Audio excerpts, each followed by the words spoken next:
بسم اللہ الرحمن الرحیم۔ ایک استاد صاحب نے اپنے شاگرد سے پوچھا کہ بتلاؤ بیٹا، اگر میں آپ کو ایک سیب دوں، اس کے بعد ایک اور سیب دوں اور پھر ایک اور سیب دوں تو آپ کے پاس کتنے سیب ہو جائیں گے؟ تو بچے نے معصومیت سے جواب دیا کہ استاد صاحب 4 سیب ہو جائیں گے۔ تو استاد صاحب حیران ہوا اور وہ سوچنے لگا کہ شاید بچے کو سوال سمجھ نہیں آیا، تو دوبارہ اس سے وہی سوال پوچھا کہ ایک سیب دوں، پھر ایک سیب دوں، اس کے بعد ایک اور سیب آپ کو دوں تو آپ کے پاس کتنے سیب ہو جائیں گے؟ تو بچے نے پھر وہی جواب دیا کہ استاد صاحب میرے پاس تو 4 سیب ہو جائیں گے۔ تو استاد صاحب نے سمجھا کہ شاید اسے پھل پسند نہیں ہے، اس لیے سیب کی جگہ کوئی اور پھل رکھ کر سوال پوچھتا ہوں، شاید یہ درست جواب دے دیں۔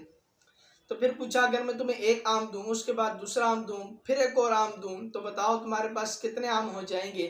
تو جواب میں بچے نے کہا کہ میرے پاس 3 آم ہو جائیں گے۔ تو استاد صاحب بھی حیران ہوا کہ اس پر اس نے جواب بالکل درست دے دیا۔ دوبارہ پھر سیب کے بارے میں ہی سوال پوچھا کہ اگر میں تمہیں ایک سیب دوں، پھر دوسرا دوں اور پھر ایک اور سیب دوں تو بتلاؤ آپ کے پاس کتنے سیب ہو جائیں گے؟ تو بچے نے پھر وہی جواب دیا کہ میرے پاس تو 4 سیب ہو جائیں گے۔ تو اب استاد صاحب کو غصہ آ گیا اور کہنے لگا کہ جب میں تمہیں آم اتنے دے رہا ہوں وہ تو 3 ہو رہے ہیں، جبکہ سیب بھی اتنے ہی دے رہا ہوں تو یہ تمہارے پاس 4 کیسے ہو رہے ہیں؟ تو بچے نے مسکرا کر کہا کہ استاد صاحب میرے بیگ میں بھی ایک سیب موجود ہے، اس لیے جب آپ مجھے 3 سیب دے رہے ہیں تو اس کے بعد جو میرے پاس بیگ میں موجود ہے اس کے ساتھ میرے پاس 4 سیب ہو جاتے ہیں۔ تو اسی طرح آپ اپنی زندگی میں نظر دوڑائیں، اپنے آس پاس دوست احباب کو دیکھیں کہ ہم جب کوئی رائے پیش کر رہے ہوتے ہیں، آگے سے ان کی رائے مختلف ہوتی ہے تو اس کے پیچھے بھی کوئی نہ کوئی وجہ ہوتی ہے، ان کے نظریہ کچھ اور ہوتا ہے، ان کے مقاصد کچھ اور ہوتے ہیں۔